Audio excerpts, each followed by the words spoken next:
14 বছরের এই সংগ্রামী জীবনে অনেকবার হোঁচট খেয়ে পড়ে গিয়েছি, আবার উঠেও দাঁড়িয়েছি। কিন্তু এইবার মনোবলটা এতটা নিচে নেমে গেছে যেখান থেকে সোজা হয়ে দাঁড়াতেই পারছি না। হ্যালো এভরিওয়ান, আসসালামু আলাইকুম। কেমন আছেন সবাই? আশা করছি আল্লাহর অশেষ রহমতে আপনারা সবাই খুব ভালো আছেন। আলহামদুলিল্লাহ, আমিও বেশ ভালো আছি। কাছে এবং দূরে, দেশ এবং দেশের বাইরে যে যেখান থেকে আজকের এই ভিডিওটি দেখছেন বা দেখবেন, সবার সুস্বাস্থ্য কামনা করে আমার আজকের এই ভিডিওটি শুরু করছি। গাড়িটা পেয়ে আমার ছোট্ট বাবাটা কিন্তু ভীষণ খুশি। সে এখন গাড়ি নিয়েই কম বেশি খেলা করতেছে। একটা দিকে ভালো হয়েছে, সে এখন আর আমাকে বিরক্ত করে না।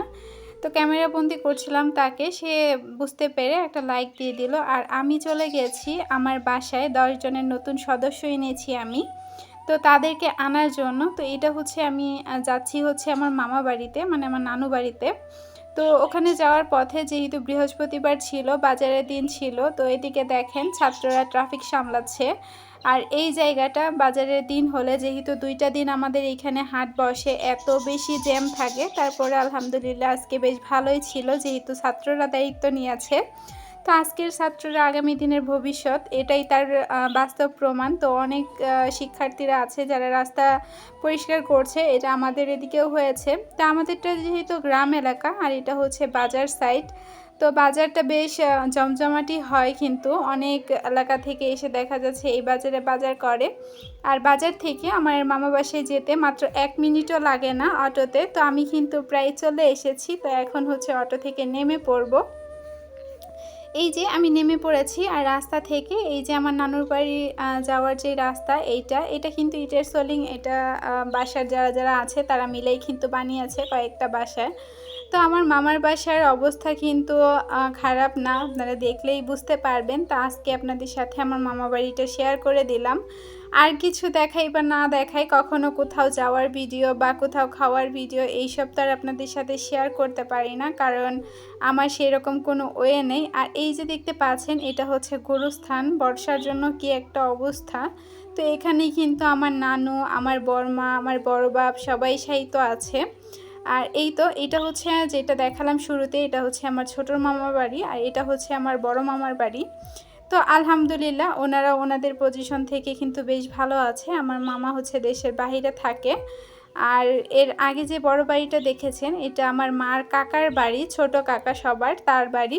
তো এই তো আমি বড় মামার বাড়িতে চলে এসেছি। আর এখান থেকে একটা মজার বিষয় হচ্ছে, আমি আমার মামার বাড়িতে এসেছি পাখি নেওয়ার জন্য। তো এই তো এদেরকে আমি আজকে আমার বাসায় নিয়ে যাব। তো আমার পাখিগুলো নেওয়া হয়ে গেছে, এখন হচ্ছে আমি বাসায় চলে যাব।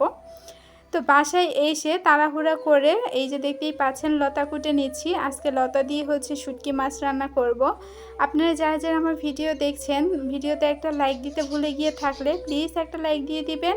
চ্যানেলে নতুন হয়ে থাকলে চ্যানেলটি সাবস্ক্রাইব করে পাশে থাকা বেল অপশনটি প্রেস করে অল অপশনটি সিলেক্ট করে দিবেন। এতে করে আমি যখনই ভিডিও আপলোড দিব নোটিফিকেশন পৌঁছে যাবে আপনার কাছে, আর আপনি আপনার সময় সুযোগ করে কিন্তু দেখে নিতে পারবেন। তো লতাগুলা বেছে নিতে নিতে সেই মজার বিষয়টা আপনাদের সাথে শেয়ার করি।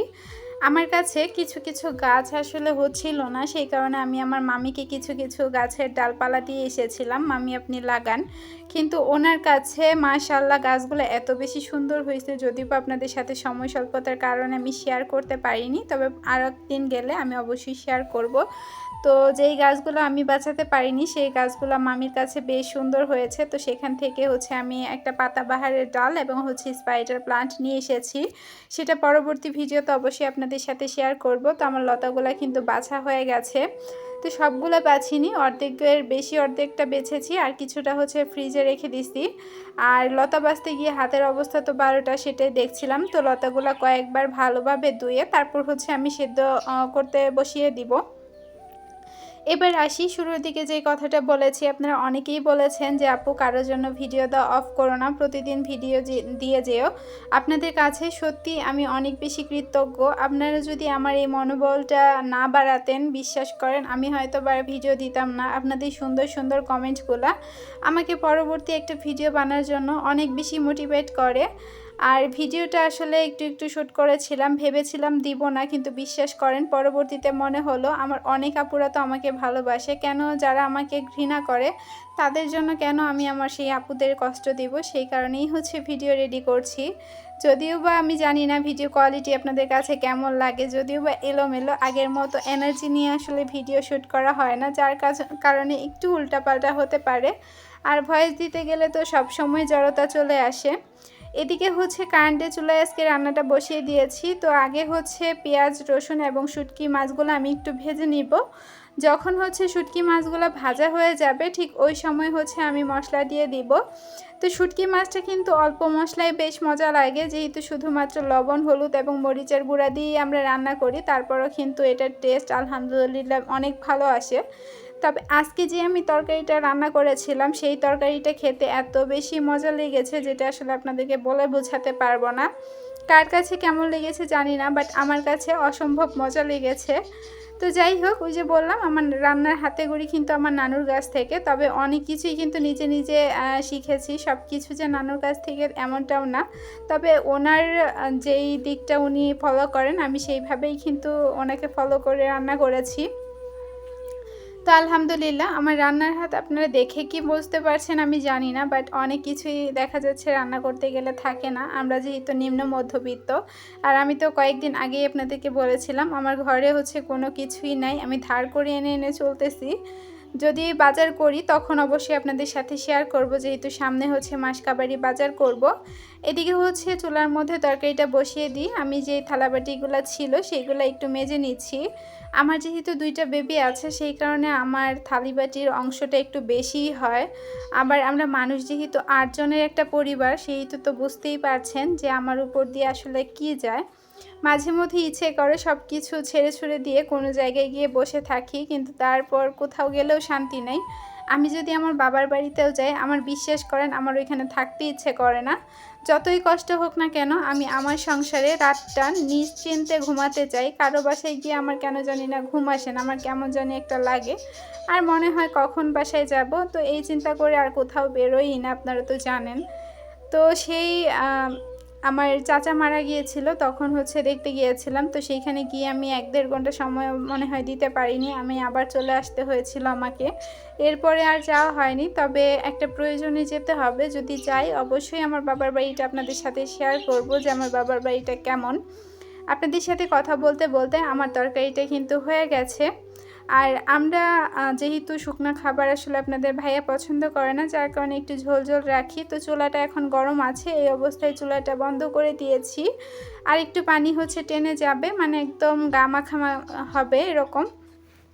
এদিকে আমি গোসল করে হচ্ছে বেরিয়ে গেছি, গোসল করে আপনাদের ভাইয়ার কিছু লুঙ্গি ছিল আর একটা গেঞ্জি ছিল, তো সেটাই হচ্ছে মেলে দিচ্ছিলাম। বাইরে আজকেও বৃষ্টি পড়তেছিল, আর যেহেতু এখন মানে এই বাসার বারান্দাটা একদমই ছোট, তো কাপড় মেলতে অনেক বেশি কষ্ট হয়। তারপরে যেহেতু আমার বারান্দায় আমি পাখিগুলাকে রেখেছি, তো এদেরকে হচ্ছে অন্য জায়গায় সেট আপ করতে হবে।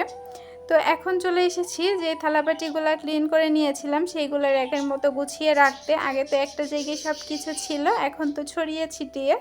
তো দেখা যাচ্ছে এভাবেই আমার কাজগুলা আমি গুছিয়ে নেই সময় মতো। আসলে রুটিন মাফিক যে কাজ করি এমন না, যখন যেটা প্রয়োজন তখনই সেটা কেবল করে ফেলি। যখন মনে হচ্ছে যে এটা আমি করতে পারবো সেটাই করে ফেলি, আর যখন মনে হয় যে না এটা আমি করতে পারবো না তখন সেটা সেভাবেই ফেলে রাখি।